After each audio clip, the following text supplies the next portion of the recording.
Welcome to our channel English Avenue. Today we are going to learn the history of Japan. Japan is one of the most fascinating countries in the world. It is a land of ancient traditions, powerful warriors, beautiful culture, strong discipline, advanced technology, and deep national pride. When we think about Japan today, we may think about Tokyo, bullet trains, anime, robots, cars, discipline, and modern life. But Japan did not become this powerful in one day. Behind modern Japan, there is a long story. A story of ancient people. A story of emperors. A story of samurai warriors. A story of isolation. A story of war. A story of rebuilding. A story of courage, culture, discipline, and survival. You should listen till the end because the history of Japan teaches us how a small island nation became one of the most respected and advanced countries in the world. This story will help you understand Japan better, and it will also help you improve your English listening, vocabulary, and knowledge. So listen carefully, learn step by step, and enjoy this journey through Japanese history. If you enjoy simple, interesting, and educational videos like this video, subscribe to the channel and keep learning with us every day. Part 1. Ancient Japan and the birth of Japanese civilization. The story of Japan begins with its geography. Japan is an island country in East Asia. It is made of many islands, but the four main islands are Honshu, Hokkaido, Kyushu, and Shikoku. Because Japan is surrounded by the sea, its history developed in a special way. The sea protected Japan from many outside invasions. But the sea also connected Japan to nearby countries like China and Korea. This is important because Japan learned many things from other cultures, but it also created its own unique identity. In ancient times, the first people of Japan lived close to nature. They hunted animals, they caught fish, they collected plants, they made tools from stone, bone, and wood. This early period is called the Jomon period. The Jomon people are famous for their pottery. Their pottery was some of the oldest in the world. They made clay pots with beautiful rope-like patterns. The word Jomon means cord-marked because their pottery had marks that looked like ropes. The Jomon people did not live like modern people. They did not have cities, trains, schools, or written books, but they understood nature. They knew how to survive. They lived in small communities. They built simple houses. They respected the land, the forests, the rivers, the mountains, and the sea. This connection with nature became very important in Japanese culture. Even today, Japanese culture shows deep respect for nature. Mountains, trees, rivers, seasons, flowers, and animals have special meaning in Japanese life. After the Jomon period came the Yayoi period. This was a very important turning point. During the Yayoi period, rice farming came to Japan. Rice changed everything. Before rice farming, people mostly hunted, fished, and collected food. But when people learned to grow rice, they could settle in one place for a longer time.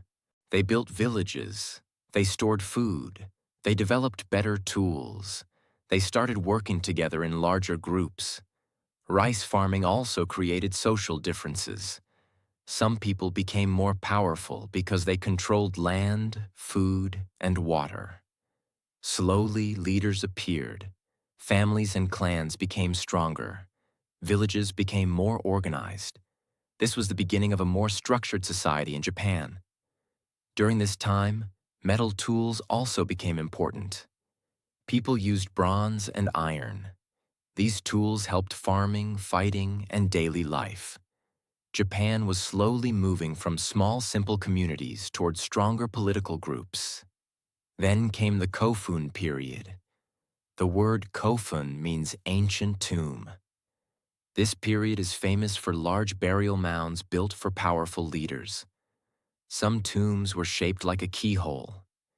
These large tombs show that Japan had strong rulers and organized society. If a society can build huge tombs, it means there were leaders, workers, planning, and power. During the Kofun period, one powerful clan began to rise. This clan became connected with the Yamato state. The Yamato rulers became very important in Japanese history. They helped create the foundation of Japan's imperial system. The Japanese emperor later became a central symbol of the country. According to Japanese tradition, the emperor's family has a very ancient origin. The emperor was not only a political leader, the emperor also had spiritual importance. This brings us to another important part of ancient Japan: Shinto. Shinto is the native spiritual tradition of Japan. Shinto is deeply connected with nature. It teaches respect for kami. Kami can be understood as spirits or sacred powers found in nature, ancestors, mountains, rivers, trees, and special places. Shinto helped shape Japanese culture for many centuries. It taught people to respect purity, nature, ancestors, and harmony.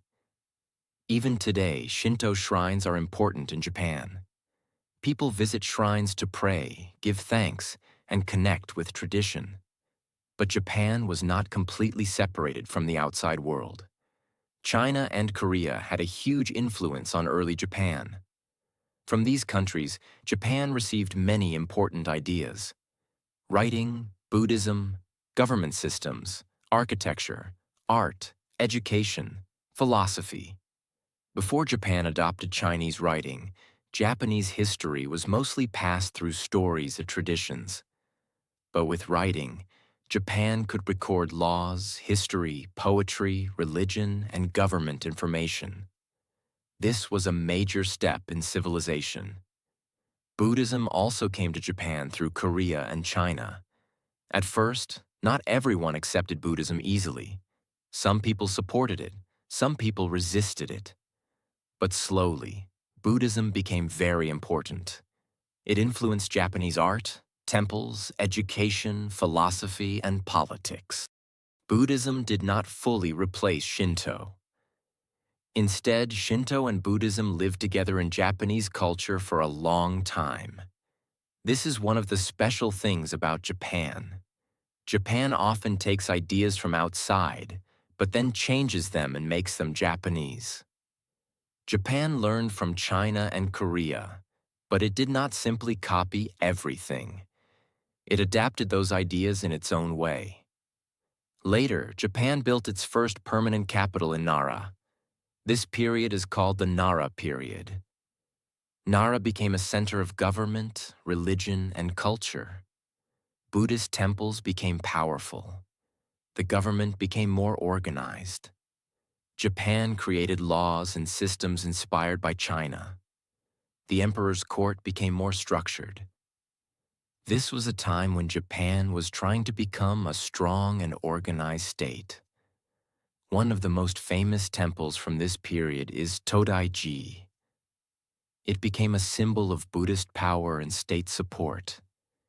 Religion and government were closely connected. The rulers believed Buddhism could protect the country and bring peace. But as Buddhist temples became more powerful, the imperial court wanted more control. So the capital was later moved to Heian-kyo. Today, this place is known as Kyoto. This began the Heian period.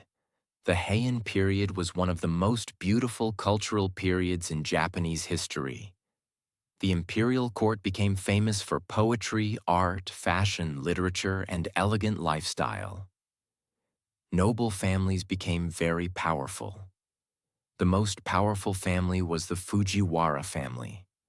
They controlled politics by arranging marriages with the imperial family. During this time, Japanese culture became more independent. Japan slowly reduced direct influence from China and developed its own style. Japanese writing improved. Poetry became popular. Court life became highly refined. Women writers also became important. One of the most famous works from this period is The Tale of Genji. It was written by Murasaki Shikibu. Many people consider it one of the world's first great novels. This shows that ancient Japan was not only about rulers and religion, it was also about art, emotions, beauty, and literature. But while the court in Kyoto enjoyed elegance and culture, another force was rising outside the capital: warrior families. These warriors would later become known as samurai. At first, samurai were protectors and fighters for powerful landowners. But slowly, they became stronger. The emperor and noble families still had status, but real military power began moving toward warrior clans. This was the beginning of a major change in Japanese history. Japan was about to enter the age of samurai. So Part 1 teaches us how Japanese civilization began. It started with ancient people living close to nature. Then rice farming changed society. Powerful clans appeared. The Yamato state grew. Shinto shaped spiritual life. Buddhism and Chinese ideas entered Japan. Nara became a center of religion and government. Kyoto became a center of beauty, culture, and court life. And finally, the warrior class began to rise. This ancient foundation is very important, because to understand Japan, we must understand this balance: nature and discipline, tradition and change, outside influence and Japanese identity, beauty and power, peaceful culture and warrior strength. Part 2. The Age of Samurai, Shoguns, and Warrior Japan. After the peaceful and elegant world of the Heian court, Japan began to change. In Kyoto, nobles still enjoyed poetry, art, music, and beautiful court life. But outside the capital, the country was becoming more dangerous. Powerful landowners needed protection. Government control became weaker in many areas. Different families started fighting for land, power, and influence. Because of this, warriors became more important. These warriors were called samurai. At first, samurai were not the rulers of Japan. They were fighters who served powerful families. They protected land. They guarded important people. They fought battles. They followed their leaders with loyalty. Slowly, samurai became stronger than the court nobles. This was a major turning point in Japanese history. Japan was moving from the age of court culture to the age of warrior rule. Two powerful warrior families became especially important: the Taira clan and the Minamoto clan. These two clans competed for power. Their rivalry led to a famous conflict called the Genpei War. This war happened in the late 1100s. It was a battle between the Taira and Minamoto families for control of Japan. The Minamoto clan finally won. Their leader, Minamoto no Yoritomo, became one of the most important figures in Japanese history. He created a new type of government. This government was called the shogunate.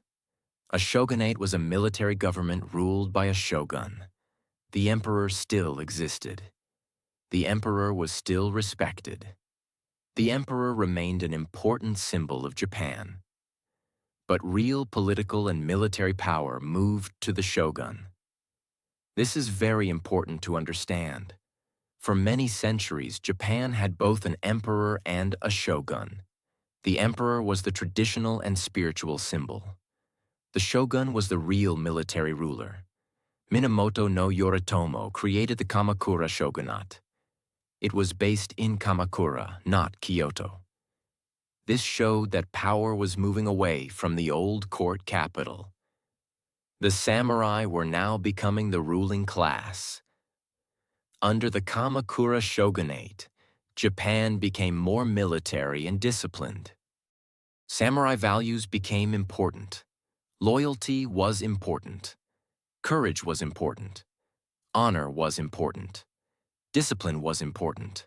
Service to one's lord was important. A samurai was expected to be brave, obedient, and ready to sacrifice his life. Over time, these values became connected with the idea of Bushido. Bushido means the way of the warrior. It was not one simple written rule in the beginning. It developed slowly over time, but it became a powerful idea in Japanese culture. Bushido taught that a warrior should live with loyalty, courage, self-control, honor, and duty. The samurai became more than soldiers. They became a symbol of discipline and identity. But samurai life was not only about fighting. Many samurai also learned poetry, calligraphy, strategy, manners, and philosophy. A good samurai had to control the body and the mind. This is one reason samurai history is so interesting. It was a mix of war and discipline, power and self-control, violence and beauty, sword fighting and poetry. This balance became part of Japanese culture. During the Kamakura period, Japan faced a huge danger from outside: the Mongol Empire. At that time, the Mongols had one of the largest empires in world history. They had conquered many lands across Asia and Europe. Kublai Khan, the Mongol ruler of China, wanted Japan to submit to him. Japan refused. So the Mongols tried to invade Japan. The first invasion came in 1274. The Mongol army arrived with many soldiers and ships. The Japanese samurai fought bravely. But the Mongols used different fighting methods. They used large groups. They used powerful weapons. They used explosives. This was very different from the samurai style of fighting. The Japanese were in danger. But then a storm damaged the Mongol ships. The invasion failed. The Mongols returned again in 1281 with an even larger force. This was one of the biggest threats Japan had ever faced. Again, the Japanese prepared to fight. And again, a powerful storm destroyed many Mongol ships. The invasion failed. The Japanese called these storms kamikaze. Kamikaze means divine wind. Many people believe the storms were sent by the gods to protect Japan. These failed Mongol invasions became very important in Japanese history. They strengthened Japan's sense of special protection. They also showed the bravery of the samurai. But the wars were expensive. The samurai fought hard, but there was no new land to reward them with. This created dissatisfaction. Many warriors became unhappy with the Kamakura government. Over time, the Kamakura shogunate became weaker. Eventually, it fell. After the Kamakura period came the Ashikaga shogunate, also called the Muromachi period. This period was ruled by the Ashikaga family. The Ashikaga shoguns were based in Kyoto. This period had both beauty and conflict. On one side, Japanese culture became very rich. Zen Buddhism became important. Zen taught simplicity, meditation, discipline, and calmness. Zen influenced samurai thinking. It also influenced Japanese art, gardens, tea ceremony, painting, and architecture. The tea ceremony became a meaningful cultural practice. It was not only about drinking tea. It was about calmness, respect, beauty, silence, and attention to small details. Japanese gardens also became famous during this time. They were designed to create peace, balance, and reflection. No theater developed as a serious and artistic form of performance. Ink painting, poetry, and architecture also became important. So the Muromachi period was a time of great culture. But politically, Japan became unstable. The shogun became weaker. Powerful regional lords became stronger. These regional lords were called daimyo. A daimyo controlled land and had samurai warriors under him. As the central government weakened, many daimyo started fighting each other. This led to a long period of civil war. One of the biggest turning points was the Onin War. The Onin War began in 1467. It started as a conflict over who should become the next shogun, but it grew into a larger war. Kyoto was badly damaged. The authority of the shogunate became much weaker. After the Onin War, Japan entered the Sengoku period. Sengoku means warring states. This was one of the most dramatic and exciting periods in Japanese history. Japan was divided. Many daimyo fought for power. Castles were built, armies grew, samurai battles became common, alliances changed, families rose and fell. This was a time of danger, ambition, strategy, and war. During the Sengoku period, Japan did not have one strong central ruler. Different warlords controlled different regions. Each daimyo wanted more land and power. Some were cruel. Some were brilliant. Some were great military leaders. Some were smart politicians. This period produced some of the most famous names in Japanese history. One of them was Oda Nobunaga. Oda Nobunaga was a powerful and ambitious leader. He wanted to unify Japan. Unify means bring different parts together under one rule. Nobunaga was not afraid to use new ideas. When Portuguese traders arrived in Japan in the 1500s, they brought firearms. Guns changed Japanese warfare. Traditional samurai fighting was based on swords, bows, horses, and personal skill. But guns made battles different. Nobunaga understood the power of firearms. He used guns effectively in battle. This helped him defeat powerful enemies. Nobunaga also challenged old religious and military powers that stood against him.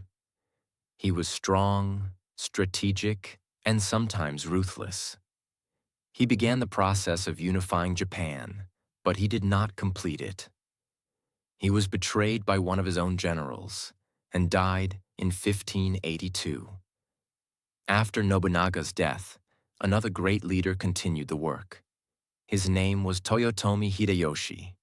Hideyoshi had a very interesting life. He was not born into a powerful samurai family.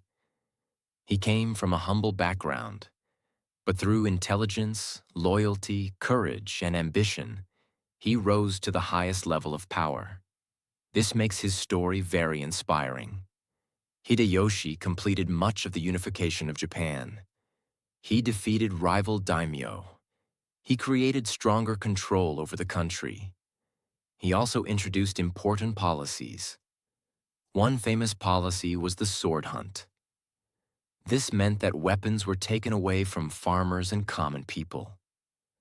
The goal was to make society more stable and prevent rebellion. Hideyoshi wanted a clear social order. Samurai would be warriors, farmers would farm, craftsmen would make goods, merchants would trade. He tried to organize society so people stayed in their roles. Hideyoshi also built great castles and showed the power of unified Japan. But he made one major mistake. He launched invasions of Korea in the 1590s. His larger dream may have been to conquer China. But these invasions became costly and destructive. Japanese forces fought in Korea, but the campaigns failed after years of war. After Hideyoshi died, Japan again faced a power struggle. The next great figure was Tokugawa Ieyasu. Ieyasu was patient, intelligent, and strategic. He waited for the right moment. After Hideyoshi's death, different leaders fought for control. The most important battle was the Battle of Sekigahara in 1600. This battle decided the future of Japan. Tokugawa Ieyasu won. After his victory, he became the most powerful man in Japan.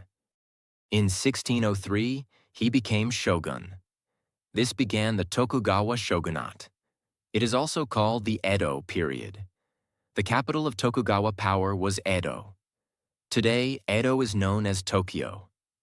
This was the beginning of a new age. After many years of civil war, Japan finally entered a long period of peace. The age of constant samurai battles was ending. The age of Tokugawa order was beginning. This is important because the samurai had spent centuries fighting. But during the Edo period, they slowly became administrators, officials, and educated members of society. They still carried swords.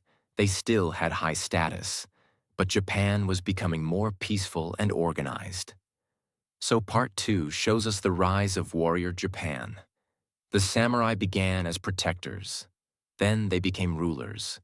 The shogun became the real military leader. Japan faced the Mongol invasions and survived. Culture grew through Zen, tea ceremony, gardens, art, and theater. Then the country fell into civil war during the Sengoku period. Powerful leaders like Oda Nobunaga, Toyotomi Hideyoshi, and Tokugawa Ieyasu fought to unify Japan. Finally, Ieyasu created a strong new government. Japan moved from chaos to order, from civil war to peace, from scattered warlords to a united country. This period teaches us that Japanese history is not only about war. It is also about discipline, loyalty, strategy, patience, culture, and transformation. The samurai age shaped Japan deeply. It gave Japan powerful ideas about honor, duty, self-control, and respect. Part 3. The Edo period, Japan's isolation, and the Meiji Restoration. After Tokugawa Ieyasu created the Tokugawa shogunate, Japan entered a new period called the Edo period. This period lasted for more than 250 years. It was one of the most important periods in Japanese history because Japan finally became peaceful after many years of war. For a long time, different warlords had fought for power. Samurai had lived on battlefields. Castles had been built for war. Families had risen and fallen. But under the Tokugawa shogunate, Japan became more stable. The government became stronger, the country became more organized, and daily life became more peaceful. The Tokugawa rulers wanted one thing above everything else: order. They did not want Japan to fall back into civil war. So they created a strict system to control the country. The shogun was the real ruler. The emperor still existed in Kyoto, and people respected him, but political power stayed with the shogun in Edo. Edo later became Tokyo. This is why the Edo period is also connected to the rise of Tokyo. During this time, Japan had a clear social system. At the top were the samurai. They were the warrior class. But because Japan was peaceful, samurai did not fight as much as before. Many samurai became officials, administrators, teachers, and servants of the government. They still had status. They still carried swords. They still followed ideas of honor and duty. But their daily life changed. Below the samurai were farmers. Farmers were very important because they produced rice. Rice was not only food. Rice was also connected to wealth and taxes. The government depended on farmers because rice supported the whole system. Below farmers were craftsmen. Craftsmen made useful things like tools, clothes, weapons, paper, pottery, and household items. Below craftsmen were merchants. This is interesting because merchants were officially lower in the social system. But in real life, many merchants became rich. They made money through trade, business, and city life. This created a hidden change in Japanese society. The samurai had high status but often had financial problems. Merchants had low status but sometimes had great wealth. This created tension, But it also helped cities grow. One important system during the Edo period was called Sankin Kotai. This system forced daimyo, the regional lords, to spend time in Edo and time in their own lands. Their families often had to stay in Edo. This helped the shogun control the daimyo. Why? Because if a daimyo had to travel often and keep a large residence in Edo, it became expensive. This made it harder for daimyo to become too powerful and start rebellion. It also kept their families close to the shogun's control. This system helped maintain peace. But it also had another effect. Roads improved. Travel increased. Towns grew along travel routes. Inns, shops, and markets became busier. Culture spread across the country. So a political control system also helped economic and cultural growth. The Tokugawa government also controlled contact with the outside world. This policy is often called isolation. Japan did not completely close itself from the world, but it limited foreign contact very strictly. The shogunate was worried about foreign influence, especially from European powers and Christianity.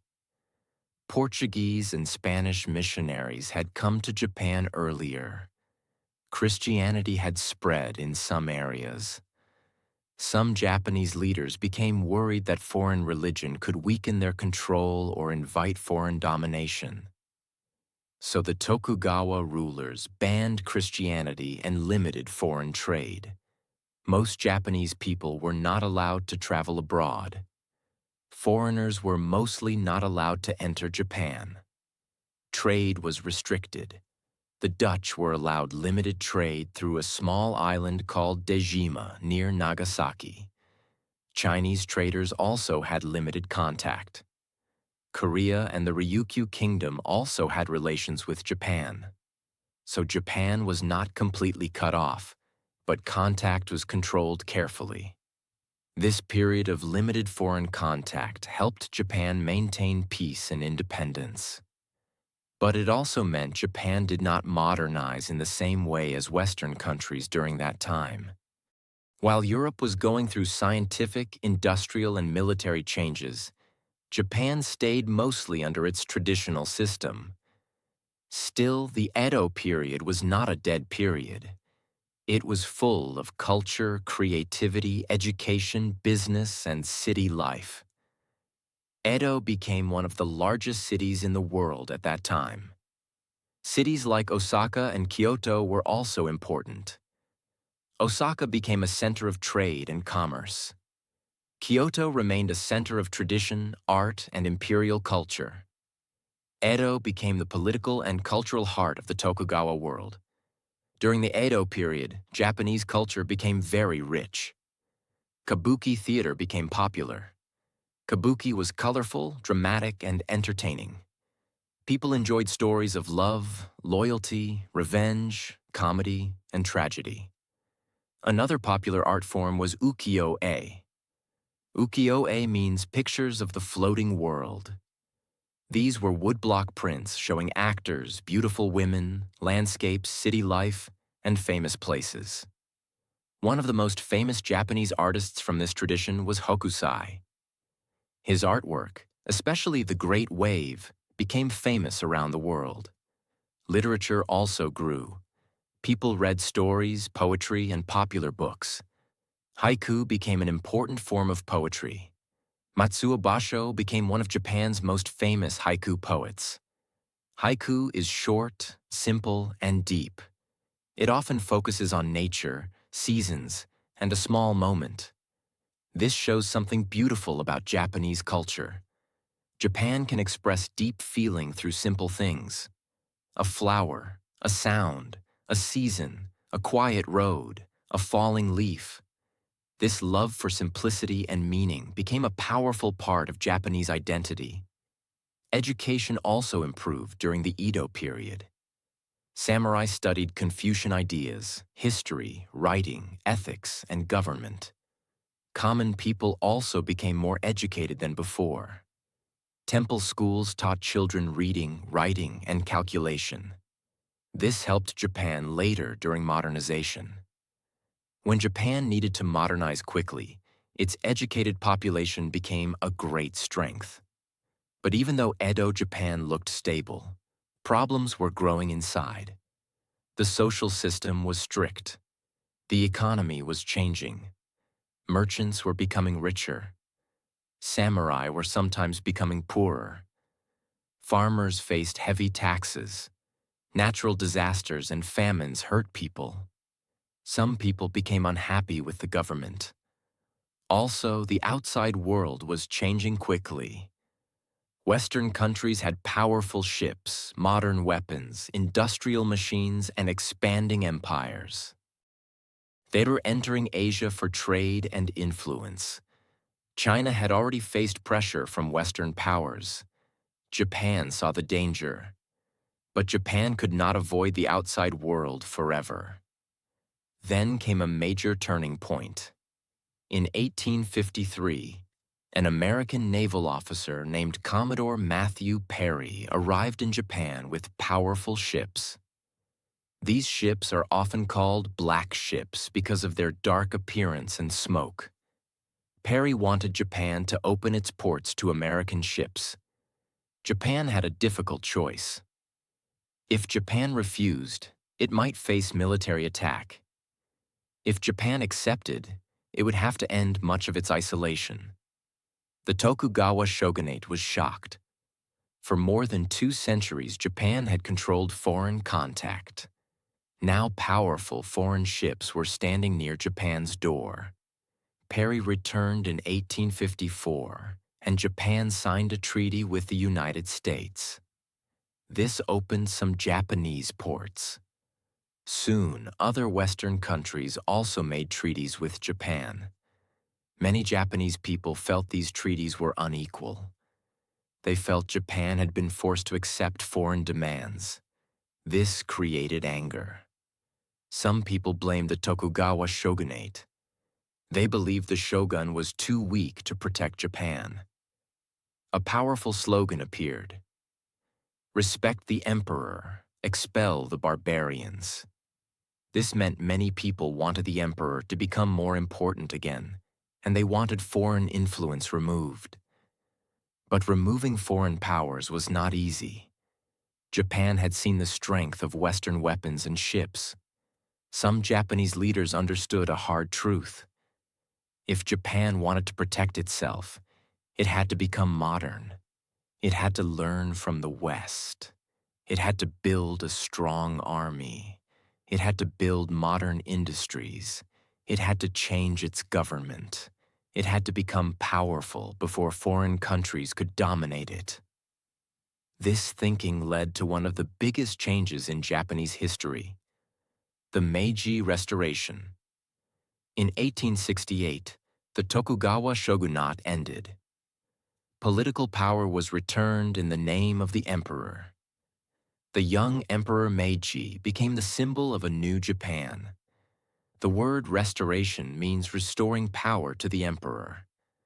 But the Meiji Restoration was not only about one person. It was a complete transformation of Japan. Japan moved from a feudal society to a modern nation-state. This was one of the fastest modernization movements in world history. The new leaders of Japan had a clear goal. They wanted a strong country and a strong military. They believed Japan must modernize quickly or it could be controlled by foreign powers. So they studied Western countries. They sent students and officials abroad. They learned about modern science, industry, education, law, military systems, government, and technology. But Japan did not simply copy the West blindly. Japan learned from outside and adapted those ideas to Japanese needs. This is a pattern in Japanese history. Japan learns from other cultures, but then makes those ideas Japanese. During the Meiji period, many major reforms happened. The old feudal domains were abolished. This means the local lands controlled by daimyo were replaced by a more centralized government. The samurai class lost many of its old privileges. Samurai could no longer remain the old warrior elite in the same way. Japan created a modern army based on conscription. Conscription means ordinary men could be required to serve in the military. This was a huge change. Before this, the samurai were the main warrior class. Now the modern Japanese state wanted a national army. This made many samurai angry. They felt they had lost their status, their income, and their purpose. Some samurai rebelled. One famous rebellion was the Satsuma Rebellion in 1877. It was led by Saigo Takamori, a famous samurai leader. But the modern government defeated the rebellion. This showed that the old samurai age was truly ending. Japan was becoming a modern state. Education became very important. The government built a national education system.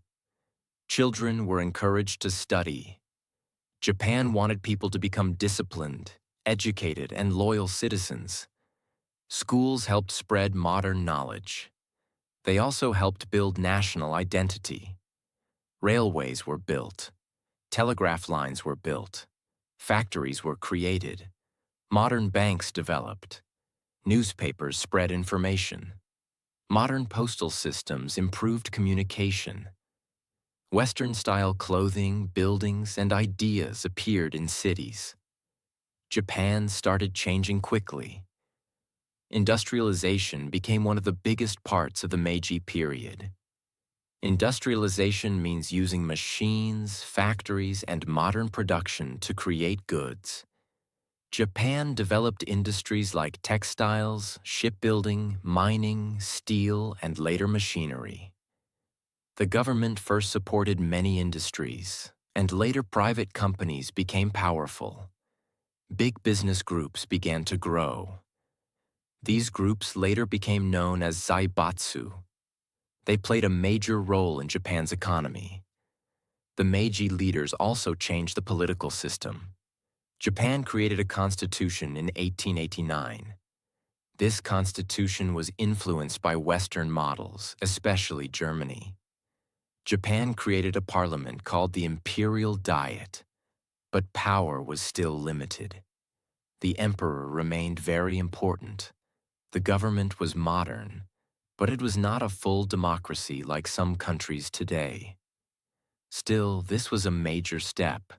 Japan had moved from warrior rule to a modern constitutional state. Japan also worked to build a strong military. Why? Because the leaders knew that Western powers respected strength. They had seen how powerful countries treated weaker countries. So Japan wanted to avoid becoming a colony. To protect its independence, Japan believed it had to become strong. This led Japan to expand its influence. Japan fought China in the First Sino-Japanese War from 1894 to 1895. Japan won. This shocked many people because China had long been seen as a great civilization and powerful neighbor. Japan's victory showed that it had modernized successfully. Japan gained influence over Korea and took Taiwan. Then Japan fought Russia in the Russo-Japanese War from 1904 to 1905. Japan won again. This victory shocked the world. For the first time in modern history, an Asian country defeated a major European power in a large modern war. This made Japan proud and respected internationally. It also made Japan more confident and more ambitious. But this success also had a darker side. As Japan became stronger, it also became more imperial. Imperial means wanting to control other lands and peoples. Japan began expanding its power in East Asia. In 1910, Japan formally annexed Korea. This means Korea was placed under Japanese control. For Koreans, this period was painful and harsh. This is important to understand because history is not only about national pride. It is also about the suffering caused when powerful countries control others. Japan's modernization was impressive, but its expansion created deep pain in nearby countries. So the Meiji period had two sides. One side was inspiring. Japan protected its independence. It modernized quickly. It built schools, factories, railways, a modern army, and a strong economy. It showed the world that an Asian nation could become modern and powerful. But the other side was dangerous. Japan became more militarized. It began to believe expansion was necessary for greatness. This would later lead to bigger conflicts in the 20th century. Part 3 teaches us a powerful lesson. Peace can build culture. Isolation can protect a country for a time. But when the world changes, a nation must adapt. Japan stayed peaceful during the Edo period. It developed beautiful culture, strong cities, education, art, and discipline. But when Western powers arrived, Japan had to make a difficult choice. Stay the same and risk being dominated, or change quickly and become strong. Japan chose change. The Meiji Restoration transformed Japan from a feudal island country into a modern world power. It ended the old samurai system. It built a modern government. It created modern schools and industries. It built a powerful military. It opened Japan to the world. But this new power also created new dangers. Because when a country becomes powerful, it must choose how to use that power. For growth and peace, or for control and war. Part 4. War, Rebuilding, Modern Japan, and Japan's place in the world today. In the 20th century, Japan became a strong modern nation. It had factories, railways, schools, a powerful army, and a strong navy. But Japan wanted more resources, power, and influence in Asia. This pushed Japan toward expansion and war. In the 1930s, Japan's military became very powerful. Japan took control of Manchuria and later entered a larger war with China. Many people suffered under Japanese rule, especially in China and Korea. This part of history is painful, but it teaches an important lesson. Power without wisdom and humanity can destroy lives. In 1941, Japan attacked Pearl Harbor. This brought the United States into World War II. At first, Japan won many battles, but slowly the war turned against it. Japanese cities were bombed. Food became limited. Families suffered. In August 1945, atomic bombs were dropped on Hiroshima and Nagasaki. The destruction was terrible. Many people died, and many others suffered for years. Japan surrendered on August 15, 1945. The war ended, and Japan was defeated. Its cities were destroyed. Its economy was broken. Its people were tired, hungry, and shocked. But Japan's story did not end there. After the war, Japan began rebuilding. A new constitution was created in 1947. The emperor became a symbol, and Japan became a democracy. Japan also chose peace through Article 9, which rejected war as a way to solve international problems. Instead of building power through war, Japan focused on education, industry, technology, and business. Factories were rebuilt, schools improved, workers became skilled, companies grew. From the 1950s to the 1970s, Japan's economy grew very fast. This was called the Japanese economic miracle. Japanese products became famous around the world. Cars, electronics, cameras, televisions, motorcycles, and video games made Japan a global economic power. Companies like Toyota, Honda, Sony, Panasonic, Nintendo, Canon, and Toshiba helped Japan rise again. Japan had lost a war and faced destruction, but it rebuilt through discipline, teamwork, education, and hard work. In 1964, Tokyo hosted the Olympic Games. This showed the world that Japan had returned as a peaceful and modern nation. Japan also introduced the Shinkansen, the bullet train, which became a symbol of speed and technology. Later, Japan faced new challenges. In the 1990s, its economic growth slowed after a financial bubble burst. Japan also began facing an aging population. In 2011, a major earthquake and tsunami caused terrible damage and led to the Fukushima nuclear disaster. But again, Japan showed courage, patience, and discipline. Today, Japan is one of the most respected countries in the world. It is known for technology, safety, politeness, cleanliness, education, creativity, anime, manga, video games, food, and beautiful traditions. Japan is a country where the past and future stand together. Ancient temples and modern skyscrapers, tea ceremony and advanced robots, samurai history and bullet trains. Japan's history teaches us that a nation can fall and rise again. It teaches us that power must be used with wisdom. It teaches us that discipline, education, and unity can rebuild a future.